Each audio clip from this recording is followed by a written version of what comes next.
Аз хүн бүр тохиолдгүй шиг аавын хүү болгон төрийн түшээ болдог бай. Амаараа биш, ажиллаараа хийж бүтээсэн хүн төрийн түшээ болдог. Томилолд өвөртлөн яваа миний бие бодит үннийг дэлгэх ёстой хэмээн бодлоо. Тийм ээ, бодит үннийг дэлгэхийн тулд бид архивын материалыг ухаж олон хоногийг өнгөрөөлөө. Ховдын Бацогт гэж улс төрийнхний хүрээнд хэдийн үнэлэгдсэн төрийн түшээ энэ 4 жилд ховдод жухам юу хийсэн талаар бодиттой зүйлийг л бид танд дэлгэх гэж байна. Энд хоосон цэцэрхэл, цаасан малгай өмсгөж дүүйлгэх ямар нэгэн бодол байсангүй. Зөвхөн нутагтаан энэ өнгөрсөн 4 жил хэн илүү ихийг хийж, хэн илүү хүн чанар гаргасныг бид танд дэлгэхийг хүслээ.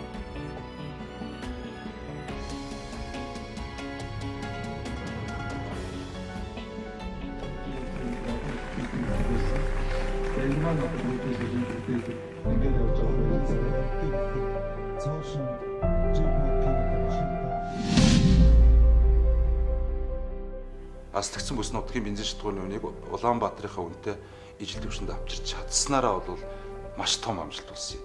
Тэгэхээр бол манай Ховд аймагт гэхэд 400-500 төгрөгийн үнэтэй илүү үнэтэй бензин шатгууныг одоо жишээлбэл хэрэгжилж ирсэн шүү дээ. Тэгэхээр энийг амжилттай болгох чадсан.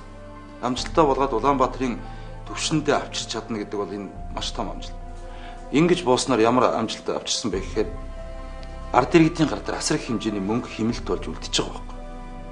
Жилийн дөнгөөр бол 5 тэрбум гаруй төгрөг бол ард иргэдийн гар дээр үлдчих. Ховд аймагт шатхууны үнд буурснаас хойш 78 сая 840 мянган төгрөг хэмнэлсэн байна. Энэ нь 1 сарын хугацаанд 383 сая 422 мянга 500 төгрөгийг ховдчууд шатхууны зардлаасаа хэмнэж бусад хэрэгцээндээ зарцуулах боломжтой болжээ. Зарим тойргоо сонгогдсон гишүүдийг чуулгандаа суухгүй байна, хуралдаа ирсэн хүрхгүй байна гэдэг ийм зүйлийг бол ярьдаг. Бацогт гишүүн бол өнөөдөр яг 9 цаг сууж байдаг хамгийн идэвхтэй гишүүдийн нэг нь. Дээрээс нь тойрог дээр байнга очиж уулзъя гэхээр хаана явж ин ховдлоо явцсан байна. Одоо он гарснаас хойш ийшээ хэдэн удаа ирж байна. Бүх уулзалтуудаа хийгээд явж байна. Ерөнхий сайдыг уулзсан гэж яхад хүртэл тэнд ингээд ажиллаа яад асар болох ёстой. Байнгын орны дарга өнөөдөр надтай хамт явж байна. Анх удаа сонгогдсоод байнгын орны дарга болж ирсэн ийм гишүүн бол их хурлын дүгнэлт бол ховор шүү. Тэгэхээр бол бид аж ахуйн нэгжийн орлогын албан доторын хуулинд одоо өөрчлөлт оруулсан. За энэ хуулийн санаачлагчийн тоонд би бас ороо явж байгаа. Тэгэхээр бол энэ ямар очиртой хууль болсон бэ гэхээр за нийслэлээс 1000 км-ээс цааш алсад байгаа аймаг сумдад аж ахуйн нэгж байгуулад 3-аас доошгүй ажлын байрыг бий болгоод явах юм бол татвар 90%. Тэгэхээр үндсэндээ 1% татвар төлнө гэсэн үг шүү. Өөрөөр хэлбэл манай Ховд аймагт маш олон аж ахуйн нэгжүүд бүртгэлтэй тэнд үйл ажиллагаа явуулдаг болно. Татварын хөнгөлөлтөд эдлэхийн тулд 3-аас доошгүй ажлын байрыг.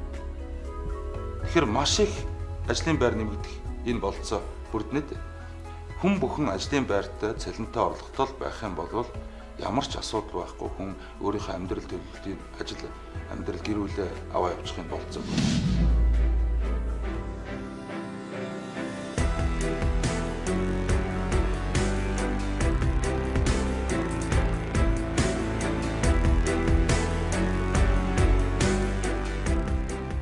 Зааг ялгааг арилгахтай холбоотой олон асуудлуудыг бас шийдэж байна л да. Үүнхээр одоо бид нэр агаарын тээврээр яралтай одоо Улаанбаатар руугаа явах боллоо гэхэд онгоцны билет нэг нь маш өндөр байдаг.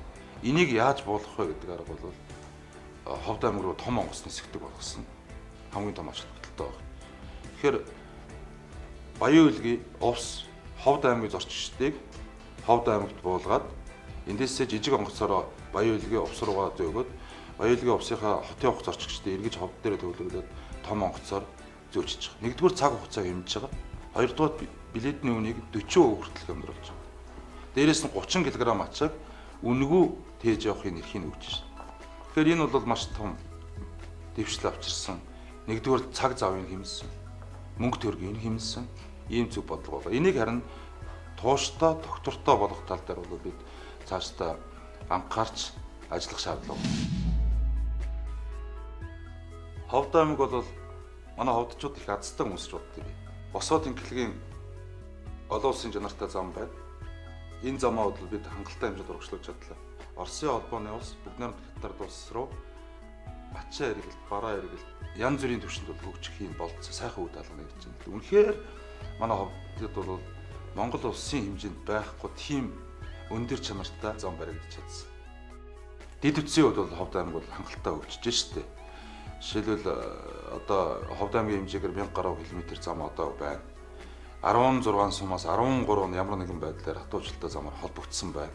Цаашдаа бид энийг холбох асуудлыг бол шийднэ. За өнөөдөр Ховдтоос хоошоо Баян-Илгийн одоо хил рүү замын ажил нь эхэлсэн явж байна. Тэгээ энэ зундаа багтаад холбогдчихно. Тэгэхээр үнэхээр бол Ховд аймаг хоошоогоо Баян-Илгийн аймаг Оросын холбооны улсын хилтэйгээ бүрэн холбогдчихж байгаа. Баруун тал руу бол холбогдчихсон. Улаанбаатар руу энэ зундаа багтаад Говьолтоор холбогдчихно. Тэгээд тал руугаа дэд үтс зам хөгжсөн ийм сайхан аймаг болж байгаа. Тэгэхээр энэ зам дагаж хөгжил гэж ярьдаг юм.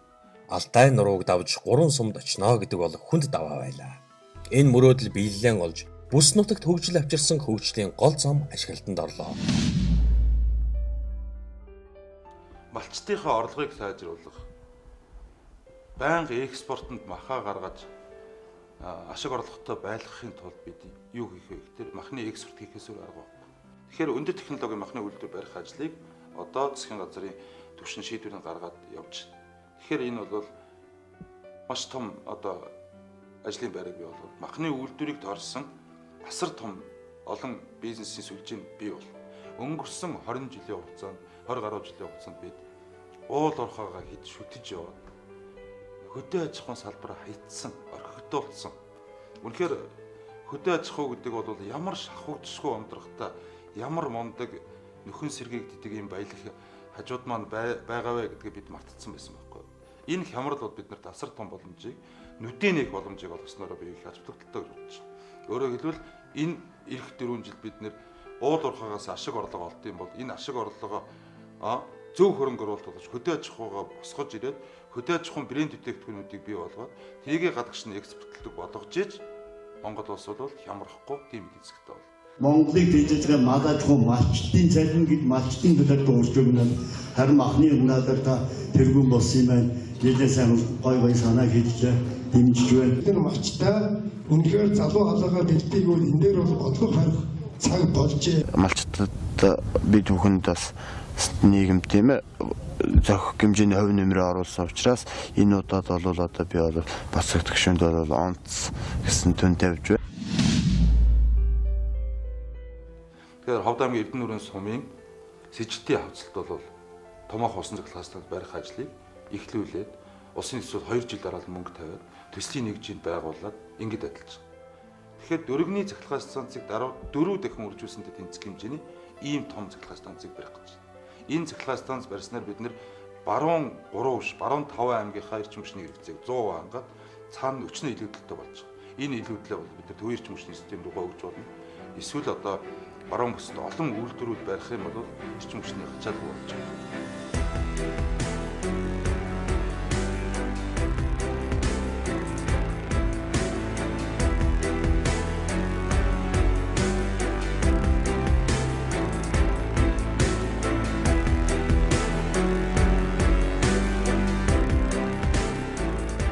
Аймгийн цагдаагийн хэлтсийн үйл ажиллагааг сайжруулах, унаажуулах үүднээс улсын их хурлын гишүүн Бацогт Чех улсын Java брэндийн мотоциклийг гардуулжээ.